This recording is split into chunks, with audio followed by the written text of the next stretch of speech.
खुलुमबाय बेयो बड'लेण्ड इंखं टेलिभिजन दिनै 6 एप्रिल 2023 बृहस्पतिबार खालि सानसेनि बुरादखौ नोंथांमोननि खाथियाव लाबोदों आं सदानन्द दैमारिया।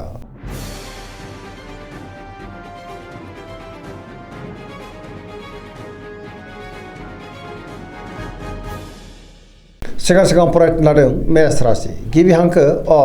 ल दिनैनि साना जोबोर मोजां गियाननि आंखाल जानाय नङा गोथों आरो गोग्गो साननो रोंगोन मोनफ्रोमबो बिथिङावनो जाफुंसारगोन गोसोनि साननायफ्रा मोगथाङाव जाफुंगोन सुथुरखौ दिनै गोरलैयैनो फेजेननोबो हागोन बहाबा दावबायनो एबा हान्थिनो खाबु मोनगोन आरो मोजाङैनो हान्थिनोबो हागोन मावनो लानाय खामानिखौ थि समावनो आरो गोरलैयैनो मावफुंनोबो हागोन गोसोखौ दिनै जोबोर गोजोननाय मोनगोन देहाया मोजाङै थागोन अब्लाबो नाथाय जानाय लोंनायाव सांग्रां जानांगोन सोरबा लोगोनिफ्राय मोजां खौरां मोननोबो हागौ रांखावरियाव दिनै जोबोर मोजां गोबां धोन आरजिनो हागोन आयाबो बांनो हागौ बेफार फालांगियाव दिनै जोबोर मोजां मुलाम्फा मोनगोन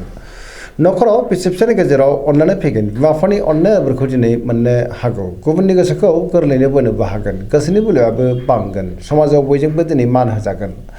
सेंग्रा सिख्लाफोरा जोबोर रमान्टिक जागोन आरो गावबा गावनि गोसोनि साननायखौ फोरमायलायनोबो हागोन फरायसाफ्रा दिनै फरायनायाव गोसो दुंखांगोन पजिटिभ एनार्जिनि गोहोम गोग्लैगोन धोरोमारि बिथिङावबो दिनै गोसो दुंखांनो हागौ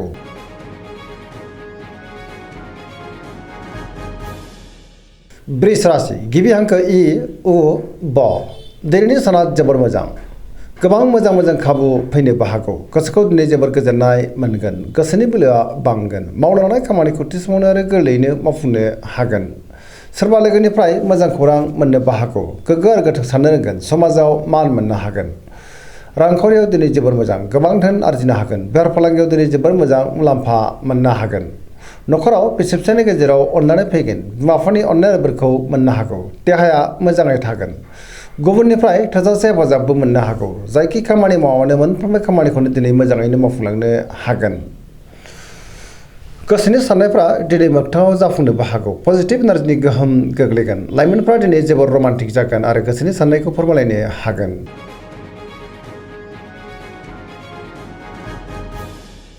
मिथुन राशि गिबि हांखो ख स दिनैनि साना मोजां आरो गाज्रिनि गेजेरजों बाबेलांगोन गोसोनि साननायफ्रा देबोरलांनो हागौ गुबुननि थाखाय नाङा फाङा जेंनायाव गोग्लैनानैबो हागौ नेगेटिभ एनार्जिनि गोहोम गोग्लैगोन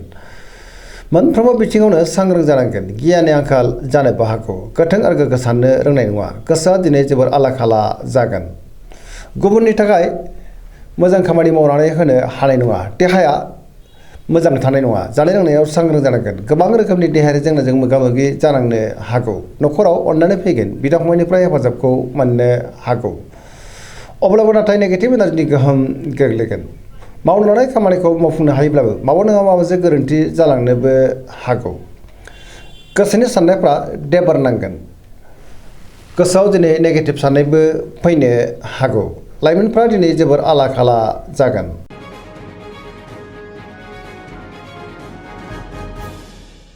कर्कट राशि गिबि हांखो ड ह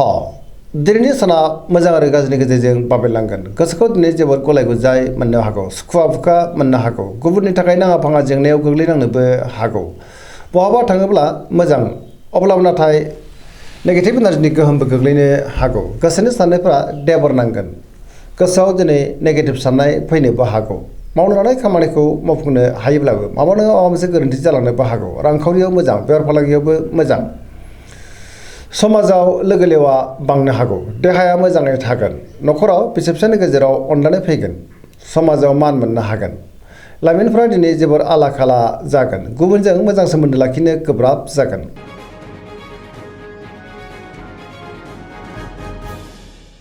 सिंह राशि गिबि हांखो म ट दिनैनि साना जोबोर मोजां गोसोआव पजिटिभ साननाय फैगोन गोथों आरो गोग्गो साननो रोंगोन गियाननि आंखाल जानाय नङा मावनो लानाय खामानिखौ थि समावनो आरो गोरलैयैनो मावफुंनोबो हागोन सोरबा लोगोनिफ्राय थोजासे हेफाजाबबो मोननो हागौ गोथों आरो गोग्गो साननो रोंगोन गियाननि आंखाल जानाय नङा रांखावरियाव दिनै जोबोर मोजां अब्लाबो नाथाय खरसायाबो बांगोन बेफार फालांगियाव मोजां होनजायो गुबुनजों मोजां सोमोन्दो लाखिनोबो रोंगोन गोसोनि साननायखौ गुबुननो फोरमायनो हागोन सोरबा लोगोनिफ्राय मोजां खौरां फैनोबो हागौ गोसोआ दिनै जोबोर खुसि जागोन देहाया मोजाङै थागोन अब्लाबो नाथाय जानाय लोंनायाव सांग्रां जानांगोन बयजोंबो गोरोबनो रोंगोन लाइमोनफ्रा दिनै जोबोर रमान्टिक जागोन आरो गोसोनि साननायखौ फोरमायलायनोबो हागोन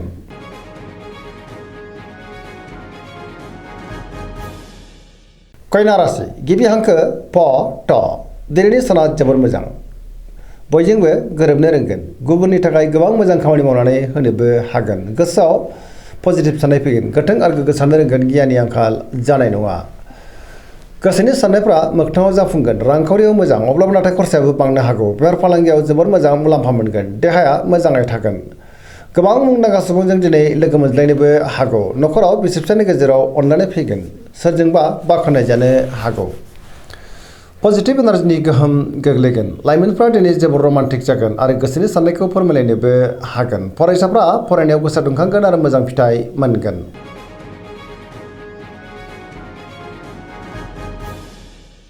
तुला राशि गिबि हांखो र ट दिनैनि साना जोबोर मोजां गोसोखौ दिनै जोबोर गोजोननाय मोनगोन गुबुननि थाखाय गोबां मोजां खामानि मावनानै होनोबो हागोन गोसोनि साननायफ्रा मोगथाङाव जाफुंनोबो हागौ बहाबा दावबायनो एबा हान्थिनो खाबु मोनगोन आरो मोजाङैनो हान्थिनोबो हागोन मावनो लानाय खामानिखौ थि समावनो आरो गोरलैयैनो मावफुंनोबो हागोन देहाया मोजाङै थागोन अब्लाबो नाथाय जानाय लोंनायाव सांग्रां जानांगोन रांखावरियाव मोजां बेफार फालांगियावबो मोजां होनजायो सोरजोंबा बाख्नाय जानोबो हागौ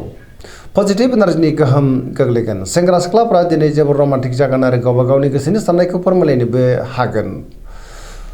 फरायसाफ्रा दिनै फरायनायाव गोसो दुंखांगोन आरो मोजां फिथाइ मोननोबो हागोन धोरोमारि बिथिङावबो गोसो दुंखांनो हागौ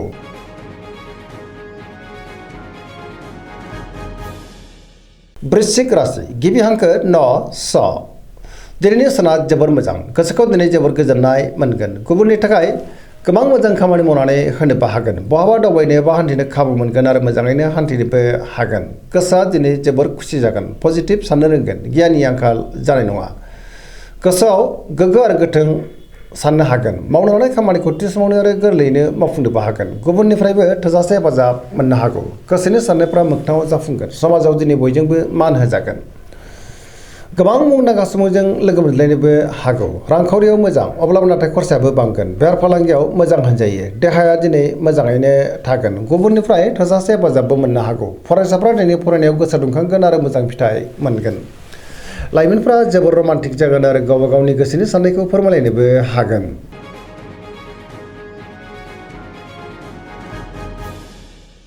धनु राशि गिबि हांखो ध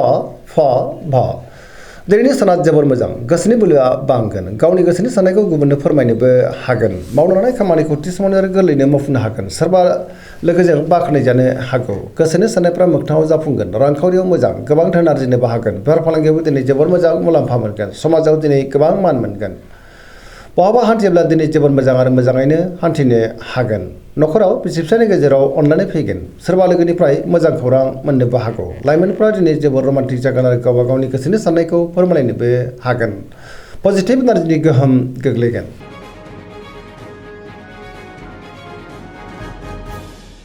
मकर राशि गिबि हांखो ख ज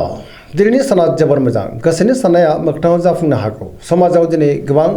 मान मोनगोन गुबुनजों मोजां सोमोन्दो लाखिनोबो रोंगोन रांखावरियाव जोबोर मोजां अब्लाबो नाथाय खरसायाबो बांनो हागौ बेफार फालांगियाव दिनै जोबोर मोजां मुलाम्फा मोनगोन बहाबा थाङोब्ला दिनै जोबोर मोजां आरो मोजाङैनो हान्थिनो हागोन सोरबा लोगोजों बाख्नाय जानो हागौ न'खराव अननाय फैगोन बिदा फंबायनि हेफाजाबखौ दिनै मोननो हागोन सेंग्रा सिख्लाफ्रा जोबोर रमान्टिक जागोन आरो गावबा गावनि गोसोनि साननायखौ फोरमायलायनोबो हागोन गोसोआ दिनै जोबोर रमान्टिक जागोन पजिटिभ साननो रोंगोन फरायसाफ्रा फरायनायाव गोसो दुंखांगोन आरो मोजां फिथाइ मोननोबो हागोन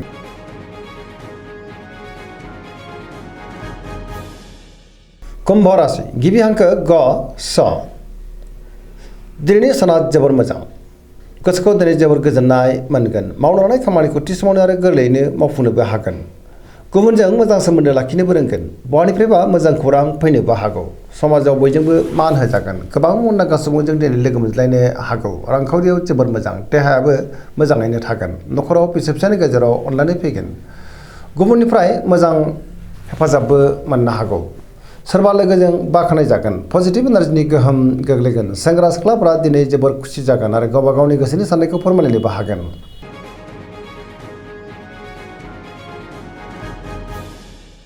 मीन राशि गिबि हांखो ड स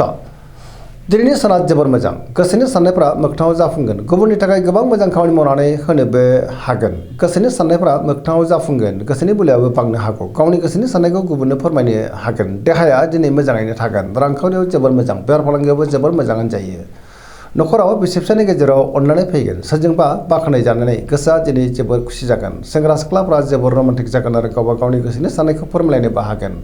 धोरोमारि बिथिङावबो दिनै गोसो दुंखांनो हागौ फरायसाफ्रा फरायनायाव गोसो दुंखांगोन आरो मोजां फिथाइ मोनगोन पजिटिभ एनार्जिनि गोहोम गोग्लैगोन सरासनस्रायै दिनै साना जोबोर मोजां आरो मोजाङैनो बारग'लांगोन दिनैनि राशि फरायनाय एसेनोसै जोबनायाव बेखौनो खावलायो जाहाथे नोंथांमोना सानफ्रोमबो जोंनि बे बड'लेण्ड इंखं टेलिभिजनखौ नायबाय थायो आरो साबस्क्राइब खालामो लोगोसे लाइक खालामो आरो शेयार खालामो एसेनोसै गोजोन्थों।